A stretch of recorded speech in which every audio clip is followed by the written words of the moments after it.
내 몸은 땅에 속한 몸이지만 살기는 이 땅의 개념에 없는 하늘에 속한 것으로 우리가 지금 살고 있다. 이건 진짜 엄청난 축복이에요. 땅에 속한 사람들 상태를 한번 우리가 다 경험했잖아요.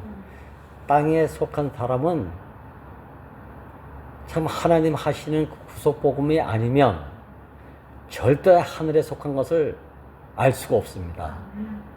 은사가 왔어도 은사로 나타난 것만 알 뿐이지 왜 이런 은사가 하나님으로부터 왔는지 하늘에 있는 속한 그 모든 속성을 전혀 알 수가 없는 거예요. 그 은사를 받아도 뭐 표적을 봐도 기적을 봐도 표면적인 것만 받았을 뿐이지 그 속성이 뭔지를 전혀 모르는 거야. 오늘 이 하나님의 의라고 하는 이 말씀을 들으면서 이렇게 땅에 속한 사람이 가장 고상한 모든 것을 깨달았다고 하는 것, 내 어떤 감각에서 탁월한 어떤 기능을 가지고 살았다 하더라도 절대로 하늘에 티끌만한 것도 깨달을 수 없다. 이거 아는 것이 참 은혜이고 이런 복이 없겠다 이런 마음이 들어가요. 제일 먼저 목사님 말씀을 우리가 들었을 때 땅은 흔들려도 하늘은 절대 흔들리지 않는다. 아들은 넘어져도 아버지는 오히려 넘어진 아들을 일으켜 세워서 함께 이끌고 가신다. 그러니까 아버지와 아들은 이렇게 다른 거예요. 그런 상태에 있는 아들이 아버지 마음을 어떻게 알겠어? 어떻게 알겠어? 진짜 죽었다 깨어나도 몰라. 아버지는 아들을 너무 잘 알아. 아버지가 비록 비천한 농사꾼이고 노동자고 아무것도 아닌 그런 것일지라도 철부지 없는 아들은 우리 아버지가 대통령보다 낫다고 말하는 그 아들. 그 아들이 뭔가 머리통이 굵어지면 아버지가 점점점 시시하게 여기지. 부끄럽게 여기지. 이런 걸 보면서 땅에 속한 것으로 지어진 이 사람이 하늘에 속한 것을 누리면서 살아간다? 요새 더 큰 축복이 없겠다는 마음이 들어가는 거예요. 그래서 오늘 몸은 땅에 속해 살지만 내가 사는 모든 내용은 하늘로부터 온 것으로 조성돼서 내가 산다. 이거 얼마나 놀라운 축복이 말입니까? 그죠? 지금 오늘 하나님의 의를 얘기했는데 지금 사도 바울이 이 말씀한 거 가지고 목사님이 이걸 이제 풀어낸 것인데 하나님의 의가 다른 게 아니라 아들이라고 그랬잖아요. 근데 이 아들을 자랑스럽게 생각하는 때가 아니었단 말이에요. 하나님의 복음은 아들이면 이 복음의 주체인 이 아들을 전부 자랑스러워할 것 같잖아요. 근데 자랑스러워하는 사람이 아무도 없다는 거야. 이 역설이에요. 그러니까 이것은 오죽했으면 이 아들이면 이게 하나님의 복음이라면 복음이 뭡니까? 가장 기쁜 소식이야. 이 땅에 있는 소식하고는 다른 소식이야. 하늘에 속한 소식이 이게 하나님의 복음이잖아요. 복음이라는 기쁜 소리, 기쁜 소식이라는 얘기니까. 근데 이 기쁜 소식의 주체인 아들을 사도 바울이 로마의 복음을, 이 기쁜 소식을 아들로 전해주기 위해서 가는데 이 예수를 전혀 부끄러워하지 않고 자랑스럽게 나갔다는 거야. 그리고 이런 아들이라면 또 뭐 부끄럽다? 이런 생각 자체가, 발상 자체가 이건 역설이야. 그렇지 않아요? 우리가 지금 생각하고 있는 예수, 아들, 하나님 복음, 그분이 이 사람이다라면 지금 우리는 조금 더 부끄러워하지 않고 자랑할 수 있을 만한 때인데도 불구하고 좀 나가면 좀 쭈삐쭈삐 머문 법하는 것도 없잖아요. 있잖아요. 하나님 아들이 바로 복음이고 아들은 곧 복음 자신이다. 그 자신이 바로 복음이기 때문에 이렇게 나가는데 사도 바울은 아들은 뭐 우선 차치해놓고 자기 자신이 위임을 받은 사도로 나갈 때 이것을 부끄러워하지 아니했다는 말은 이 사람은 어디에서 죽은 사람인가? 예수로 말미암아 이미 죽은 사람이다. 근데 내 자신이 사도로 위임받았다는 얘기는 뭐죠? 부끄러워할 수밖에 없는 아들의 생명이 내 생명으로 돼가지고 내가 그것을 그 존재로 이제 나가지 않으면 안 된다. 이 복음을 안고 가지 않으면 안 된다. 이 말씀을 지금 하고 계시는 거예요, 사실은요. 첫머리가 그거잖아요. 로마서는 하나님의 복음이다. 하나님의 복음은 바로 아들 자신이다. 그러니까 사도 바울도 이런 맥락에서 어떤 힘을 받았나? 아들이라는 것을 자신으로 알고 복음을 너로 전해러 가라. 너라면 내가 부끄러워할 수도 있어. 근데 그게 나라면 부끄러워한다는 것 자체가 모순이잖아요. 지금 이걸 우리에게 지금 보여주고 있는 거예요. 남 같으면 부끄러워하든지 잘하든지 네 일로 끝날 수가 있어. 근데 이 부끄러운 아들이 나도 부끄러워서 말 안 하고 가만히 있으면 살지. 안 하고도 살 수 있지. 근데 이 임을 내가 받았다. 이 임을 받아가지고 너가 이제는 아들이고 이거 임 받은 네가 사도니까 너 자신도 나가서 이 복음을 전해라. 이 얘기는 뭐죠? 부끄러움 알았던 그 사람으로 내가 그걸 자랑하라고 하니까 이건 참 뭐 보통 일이 아니죠. 말씀이 좋다는 말은 물론 말씀을 내가 은혜 받은 것도 좋다. 참 놀랍게 내가 알지 못했던 것을 알게 해서 좋다. 이런 것도 복음은 복음이에요. 근데 내가 누구 말씀을 듣고 좋다는 얘기는 당신이 나요 이런 얘기잖아요. 사실은 내가 당신을 먹었습니다 이런 얘기예요. 사실은 말씀만 따온 게 아니고 좋다는 얘기는 구체적으로 뭐가 좋았냐? 내용이 좋다는 게 아니라 그 사람을 먹었다 이런 얘기예요. 내가 너에게 이런 말이 영이요 생명이라고 한 것이지 내가 들은 말을 네가 참 잘 이해했구나 이런 얘기가 아니야. 이건 세상관념이야. 우리가 모두 하나님의 말씀을 들을 때 세상관념으로 이해하면 이건 다 그 본질하고는 다른 얘기예요. 아까 서두에 했잖아. 땅에 속한 사람이 하늘의 것을 깨달았다, 알았다? 이건 참으로 어불성설이야, 사실은. 내가 알았다고 하면 그가 나고 내가 그야, 사실은. 이게 하나님의 의예요. 아까 혜정이 의가 어렵다고 그랬죠? 어려울 수밖에 없어. 왜? 땅에 속한 사람이 하나님의 의를 어떻게 알아? 어렵다고 하는 게 진실이에요. 근데 하나님의 의는 하나님과 나와의 생명의 관계, 생명의 관계. 이걸 왜 생명의 관계라고 했을까? 이 땅에는 이런 관계가 없어. 하늘에 속한 생명의 관계야. 이 땅의 우리의 관계는 소유와 능력의 이해 관계 속에서 조성된 관계야, 사실은.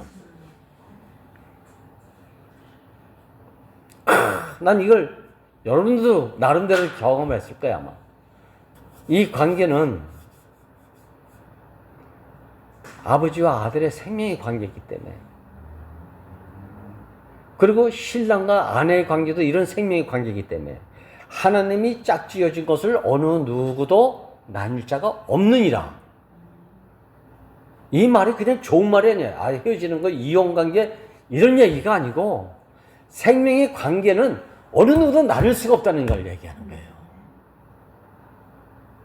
무슨 일 있으면 찢어지고 무슨 일 있으면 붙고 이런 게 아니라 붙었다 떨어졌다 이런 게 아니란 말이에요. 이게 하나님의 의예요. 이게 그래서 우리는 하나님이 나를 사랑하셨다, 이걸 실제로 알면 하나님 나를 절대 버릴 수도 없다는 것까지 알게 되는 거야, 이게. 이게 하나님의 의예요, 이게. 이 의가 딱 정립이 되니까 하나님의 복음은 아들이고 그 아들의 복음의 생명의 실체를 내가 이제 위임받았다. 위임이라는 얘기는 그 생명이 내 생명이 됐다는 얘기예요. 위임장을 이제 줘가지고 내가 너를 이제 사도로 명하는 거라 이런 게 아니란 말이에요, 이게. 위임이라는 얘기는 그 생명이 우리 안에 예레미야 선지자에서 내 새 법을 너희 머리에 너희 가슴에 거기에 새겨서 이젠 어린아이부터 노인에 이르기까지 하나님을 알라고 가르치지 않아도 알아지는 세계. 이게 생명의 관계. 이 의를 말하는 거예요. 이 의. 그러니까 이젠 좋다 안 좋다 이런 말이 그렇게 뭐가 신경이 안 쓰여. 왜? 좋다는 얘기는 어디서 제일 많이 했습니까? 창세기 1장에 보세요. 빛이 있으라 하니까 좋더라. 좋더라. 6일 오전까지 계속 좋다라고 얘기하고 있어요. 근데 사람을 지으시고 나서는 힘이 좋았더라 이렇게 되는 거예요. 여기서 비로소 하나님의 의가 나타난 결과가 너를 보니까 이제 나는 만족하다. 더 할 것도 없고 뺄 것도 없구나. 그래서 안식하셨대요. 그리고 나서 자기만 안식하면 끝나는 하나님이 아니고 너로 말미암아 나를 안식해 했으니 내가 어찌 가만히 있겠냐. 나를 안식해 한 너에게 복을 주겠다. 이게 복을 주셨다는. 그 복이 뭐죠? 복의 내용이 설명이 없어. 이게 설명이 없기 때문에 기독 종교인들이 하나같이 자기들이 바라고 있는 소원 성취를 이룰 수 있는 그 복을 기원하는 거예요. 기도 생활이 그거 아닙니까? 헌신의 내용이 그것 때문에 하는 거 아니냐고 사실은. 심지어는 마지막에 천당에 가는 것까지도 내 소원 아닙니까 그게? 내 필요고 내 목적이고 그걸 이루려고 하는 거야. 근데 하나님은 땅에 있는 자들의 소원에는 관심도 없어. 이 얘기는 어찌 보면 좀 냉혹한 얘기 같지만 정말 그래. 하나님의 복음은 하나님의 의를 말하고 있는데 이건 아들 자신이다. 이 아들은 사실은 나타난 하나님 자신이에요. 그 형상의 사람은 누구냐? 형상의 사람을 통해서 하나님이 나타나면 그 사람이 그 당시는 하나님 자신이야. 그래서 말씀 하나님이야. 말씀 하나님. 태초에 말씀이 계시니라. 이 말씀이 하나님과 함께 계셨으니 곧 하나님이다. 이게 바로 말씀이 유체가 된 성유신의 복음이에요. 이게요. 이 땅에 감히 생각할 수 없는 다른 말이야. 이거는 없어. 이런 말이 없어. 근데 우리는 누구가 특정인이 딱 있잖아. 우린 다 형상의 사람으로 지어졌는데 내가 그냥 하는 말 같죠? 내 앞에 어느 형제 자매가 나보다 더 아름답게 영광스럽게 그리스도가 표현되면 몰라 난 못 살면 잃어버려. 이 사람이 나에게 실질적으로 영광스러운 그리스도의 어떠함을 나타내고 있고 표현하고 있으니까 장난삼아 내가 시인하는 거예요? 아 오늘은 연임이가, 오늘은 소영이가, 오늘은 누가 나보다 너무 영광스럽다. 그럴 때 나는 목사님이 생각이 안 나. 그분으로 인해서 나타난 그 하나님이 오늘 이 지체를 통해서 지금 영광스럽게 나타나니까 나는 뭐만 보인다? 이 지체의 형상을 통해서 하나님을 배운 듯 합니다. 이게 브니엘 사건이잖아요. 야복강에서 한두 뼈가 부러지고 난 야곱이 브니엘에 누굴 만나도 다 어떻게 만나는데 내가 하나님 얼굴에 해가 짚힌다는 것을 보는 것 같습니다. 그래서 브니엘이라는 이름을 경험한 거예요. 이게. 이 삶이에요. 우리 삶은. 그러나 또 이 자리가 딱 떠나면 어디로 가는가? 나를 나르게 하신 이로 내가 돌아가는 거예요. 이게 하나님의 의에 사는 사람이야. 이게. 이건 내가 창조는 뭐고 발생은 뭔가라는 말씀을 한번 우리가 나눈 적이 있을 거예요. 창조와 피조물의 관계는 본질입니다. 남자와 여자는 창조기 때문에 본질이에요. 남자가 영원히 남자고 여자는 영원히 여자야. 안 바뀌어.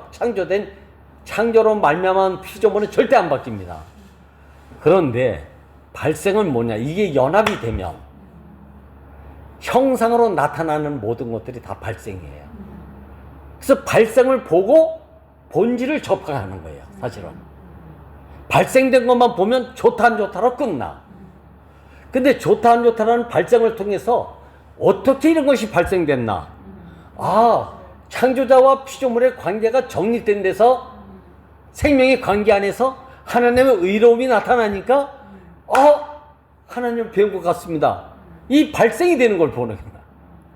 이 사람이 분명히 하나님 아니잖아. 하나님의 생명이 아니잖아.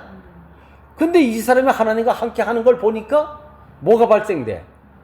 하나님이 지은 사람을 통해서 하나님이 영광스럽게 나타나는 걸 보는 거야. 이게 발생이야. 나는 여기 오늘 하나님의 복음 중에서 하나님의 의라고 그랬잖아요. 이 의는 절대로 끊어질 수 없는 관계예요. 그래서 생명의 관계예요. 이것으로 인해서 발생되는 것은 많아.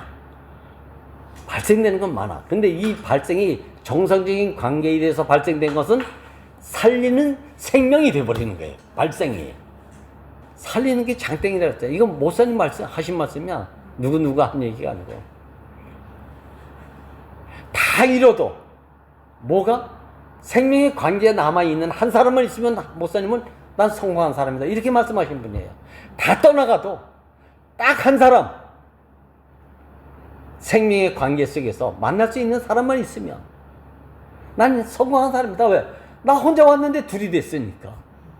그렇게 말씀하시는 분이에요. 생명은, 연합체는 생력 본성 충만에 이르게 돼요. 반드시 이렇게 돼 있어. 근데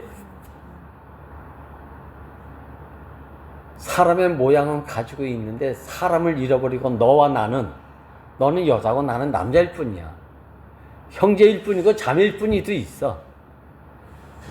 근데 이것이 사람 안에서 연합체가 되면 너무 놀라운 말이에요. 요즘 말에 이렇게 연합체된 사람을 두고 사람을 지으시놓고 뭐를 얘기하냐면 이 사람으로 하여금 생육 본성 충만케 해서 이 땅을 지배하고 다스리고자 합니다. 이게 하나님의 영원한 목적이야. 근데 이 사람이 누굽니까? 남니까 너입니까? 아니야. 너와 나는 남자고 여자지만 이 사람은 누군가? 너와 내가 여자와 남자가 연합된 사람이니까 이미 이 사람은 생육 본성 충만케 할 수밖에 없는 연합체를 가지고 있는 사람이야. 와, 참 오늘 말씀이 하나님의 의를 얘기했는데 우리가 어떻게 땅에 속해가지고 감히 하늘에 이게 하나님의 속성과 이런 생명의 관계 속에서 우리가 의를 가지고 사는, 이건 나는 교회는 진짜 아름다운 곳이야. 근데 교회 아름답다는 얘기 뭐냐면 우리가 보기에 아름다운 것만 나타나서 아름다움이 아니라 하나님의 의가 나타나는 곳이기 때문에 아름답다고 하는 거예요.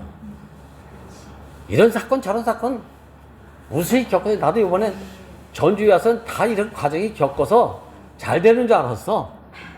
생각지도 못한 일이 뻥 터졌잖아.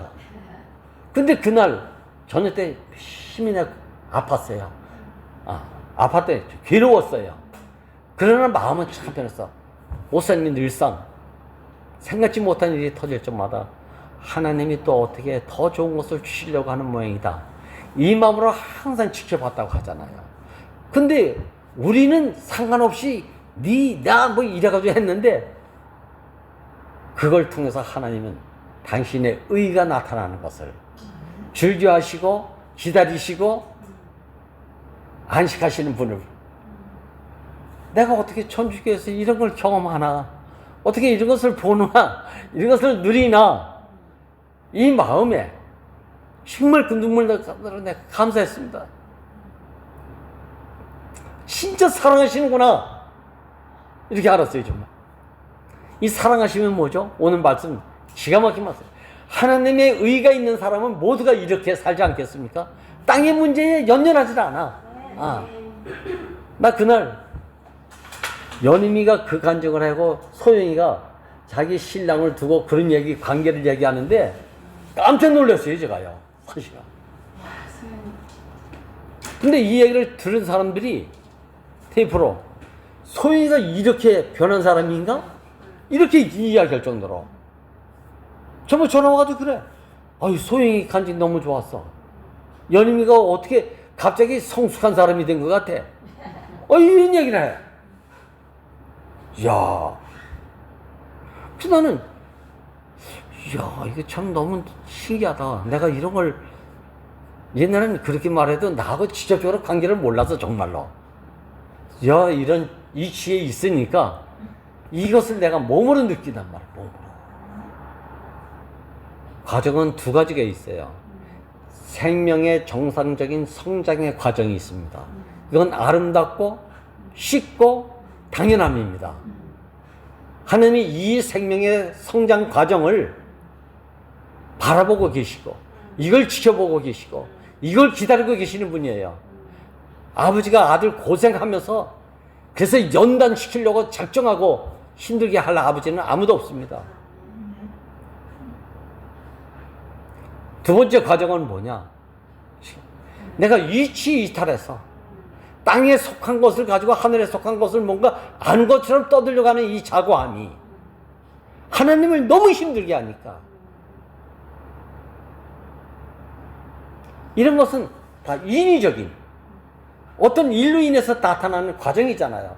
그게 얼마나 40년 뺑뺑 돌았어, 출애굽 백성들이. 그 완악함이 끝날 때까지, 애굽에서 벽돌 쌓던 그 습성이 끝날 때까지. 그래서 애굽을 알고 안 사람들은 다 죽었고, 광야에서 애굽을 알지 못하는 새로운 출생자들이 가나안 땅에 들어갔다. 여호수아와 갈렙을 제외하고는 이렇게 말씀하고 있잖아요.